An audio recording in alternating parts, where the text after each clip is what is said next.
amigos? Buenos días, tardes, noches, cuando sea que están viendo este proceso de consagración a la Virgen María por medio del método de San Luis María Griñón de Montfort, un método pues que nos ha llenado de mucha alegría. Estamos en esa cuarta parte, estamos en ese final de la consagración y es una consagración pues que nos ha llevado por un camino de descubrimiento sobre esa persona de Jesucristo, sobre unas escalas que fue el vaciarse del espíritu del mundo, luego el conocimiento de uno mismo, luego el conocimiento de la Virgen María y por último, que es esta parte en la que estamos, el conocimiento de Jesús. Como les había contado ayer, es muy particular que San Luis María Griñón de Montfort tomó la decisión de dividir este día que él tituló Cristo me ama y se entregó por mí en dos partes. Tanto el día 28 como el día 30 tienen que ver con ese mismo punto de que esto es sobre Jesús, de que fue la entrega de Jesús lo que es realmente importante en todo este camino de reflexión.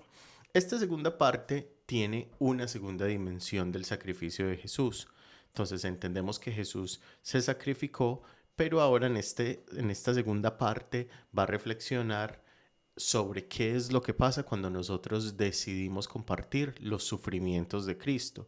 Y es que los sufrimientos de Cristo es algo que nosotros tenemos que padecer también. Y es que la idea completa de que Dios se hiciera hombre, habitara entre nosotros y tuviera las mismas experiencias que los hombres, es justamente eso, es tener la oportunidad de experimentar el reino como Jesucristo nos pidió que lo experimentáramos, como Él lo quisiera. Es decir, seguidores de Cristo, seguidores de su palabra, seguidores de su amor, de acuerdo a la palabra. Este día número 30 a mí particularmente es uno de mis días favoritos, es probablemente el tercero en mi escala de los 3 días más favoritos. Creo que ese es el número 3, es muy muy importante de la consagración. Es un día que la reflexión está dividida en dos partes. Tenemos una primera parte que se centra en el Evangelio de Mateo capítulo 27, en los versículos 36 al 44.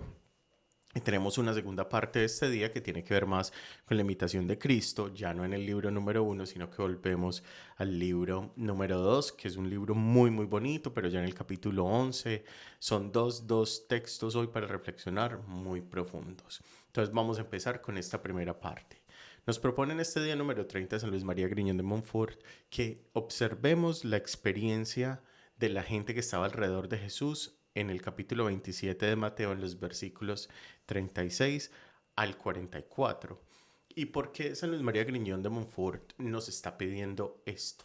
La explicación que yo le encuentro, después de haber reflexionado, orado y dándole muchas vueltas al texto de San Luis María Griñón de Montfort, leyendo las otras cartas, las otras dos disertaciones que él tiene, es que a él le interesaba observar cuál era la actitud de la gente que estaba alrededor de Jesús cuando estaba pasando el momento de la cruz.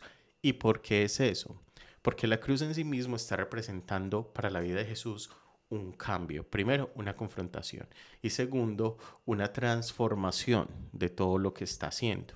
Entonces, ¿qué es lo que pasa? El capítulo 27 de Mateo es muy importante porque tenemos un Jesús en la cruz y unas personas que caminan de frente, lo insultan, hace una referencia a los ladrones que estuvieron ahí crucificados con él.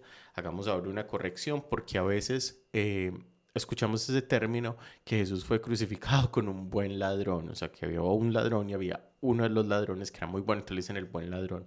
No existe eso, no hay buen ladrón en la Biblia. Existe dos ladrones y uno de ellos que reconoció la parte mesiánica de Jesús, que él era el Mesías, y Jesús le prometió que iba a estar con él.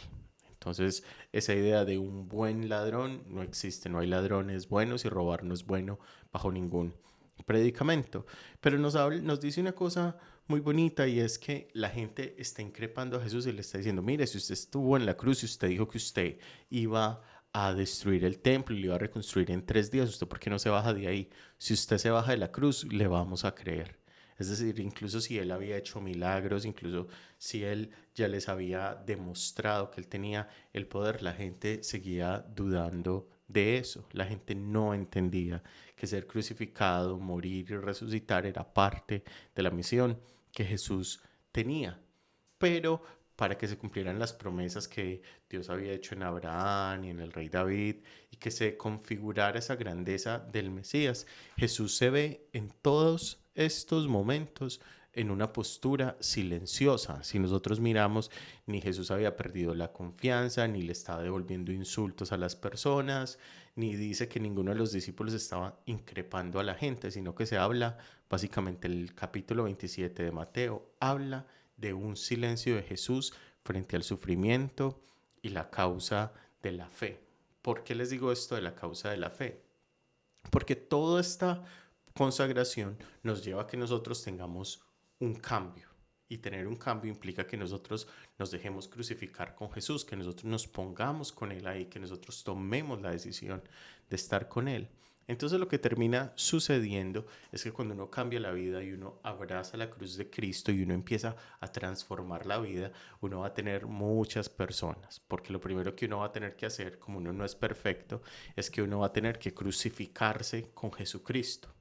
Pero la cruz no es solamente morir, sino que la cruz es recibir burlas, es recibir el comentario del vecino, es recibir el comentario del amigo, del familiar. Vea, usted que pasa todo el tiempo en la iglesia, usted por qué no es perfecta, usted que está todo el tiempo con los curas, usted por qué no es tan buena, usted que está haciendo estas otras cosas relacionadas a la fe, usted no se puede equivocar. Amigos, esta consagración no es para hacernos perfectos, porque seremos perfectos cuando estemos en la presencia de Cristo, sino que es una forma de tener un encuentro personal con el Jesús e ir transformando pues esa vida a la que Dios nos está llamando a ser.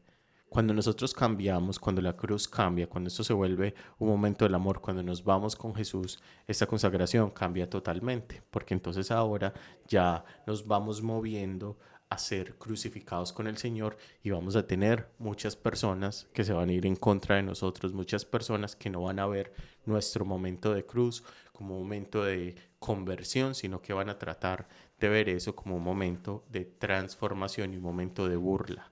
La gente a veces no entiende los cambios que uno está haciendo en la vida para mejorar. Por eso no quiere decir que uno tiene que desistir de los cambios, sino que uno entre más se conflictúa con el mundo, entre uno menos agrada, en el buen sentido, entre uno más recibe críticas porque está cambiando su vida de buena manera, eso quiere decir que uno va más por el camino seguro, porque cambiar no es la actitud normal del ser humano. Los seres humanos preferiríamos con tranquilidad y con claridad estar pues siempre en nuestro camino y no tener ningún tipo de cambio. Pero esta consagración lo está llamando a uno a crucificarse con Cristo. Entonces como que San Luis María Griñón de Montfort nos está alertando y nos está diciendo, vea, tenga mucho cuidado porque una vez esta consagración le llegue al corazón, usted conozca a Jesús, se enamore más de Él y cambie, usted va a tener opositores porque ellos van a ser de los que pasan enfrente de la cruz y se van a burlar de usted. Pero acuérdense, la cruz es el primer paso de la salvación. La cruz nos dirige a Jesucristo el Señor. Todo eso es lo relacionado al capítulo 27 de Mateo, versículos 36 al 44, que nos propone en esta primera parte del día número 30 San Luis María Griñón de Montfort. El silencio de Jesús, el silencio confiado, el silencio que confía en la resurrección, el silencio que le dice sí al Padre. Usted me va a transformar y usted va a hacer el milagro de la resurrección. Con toda seguridad Jesús ya sabía lo que iba a hacer. Entonces, a toda esa gente que se burlaba, a toda esa gente que estaba ahí, Jesús no les contestaba nada, no perdía el tiempo. Jesús seguía trabajando en la salvación del mundo. Yo creo que la invitación es para todos nosotros también. No hay que perder tiempo, hay que seguir trabajando en nuestra propia salvación. La segunda parte, que tiene que ver con el camino real de la Santa Cruz, en este mismo día número 30 nos habla de la imitación de Cristo en el libro segundo, el capítulo 11. Este capítulo tiene una expresión muy bonita que a mí verdaderamente me gusta mucho y que complementa toda esta lectura de Mateo número 27, que también se los dejé de tarea que lo leyeran, y es que nos dice que nosotros nos tenemos que hacer siervos de la cruz de Jesucristo. Entonces, la gente que caminaba y se burlaba de Jesús, se burlaba de la persona de Jesús, pero no entendían la cruz como un signo de salvación. Este día número 30 nos está invitando a abrazar la cruz, a entender el significado profundo de la cruz, a tomar la cruz y a seguir al Señor, a no huirle a las cruces que tenemos en nuestra vida, sino a confrontarlas. Incluso el texto dice que estamos llamados a morir con esas cruces, pero hay una cosa también muy bonita que nos dice, es que si nosotros morimos con esas cruces y nosotros llevamos esa cruz y nos hacemos cercanos a la figura de Jesús, pues terminamos siendo algo que es muy importante, compañeros de la pena de Jesús. Claro que el dolor, claro que el pecado es algo que hace que las personas no se sientan bien. Claro que el pecado es algo que nos distancia. Pero el pecado, si nosotros llevamos la cruz y nos crucificamos con el Señor, somos sus compañeros y hay que confiar que incluso en la cruz Dios promovido, ha dado, ha entregado la salvación a sus propios hijos. Acuérdense de ese ladrón que le dijo, Señor, ¿cómo? O sea, quiero ir contigo al paraíso, quiero estar contigo en el paraíso. Y le digo, sí, tú esta noche estarás conmigo en el paraíso. Incluso en la cruz Jesús mostró un mensaje de salvación. Este es el Dios proveedor, este es el Dios que provee la salvación para todos. Acuérdense que este día número 30 es sobre reflexionar en las cruces que tenemos en la vida y pensar cómo podemos hacer de esas cruces oportunidades para estar más conectados con el Señor. Que el Señor los bendiga en el nombre del Padre, el Hijo y del Espíritu Santo. Amén. ¿Y qué les puedo mandar yo de tarea? A pensar en esas cruces que tenemos en la vida y sobre todo a volver a releer otra vez más ese capítulo 27 de Mateo, especialmente los versículos 36 al 44, tener un momento de silencio, ir a una esquina de la casa, encender una vela, empezar a leer este texto y tratar de interpretar el silencio de Jesús. Que el Señor los bendiga en el nombre del Padre, el Hijo y del Espíritu Santo. Amén y que estén muy bien. Chao, chao.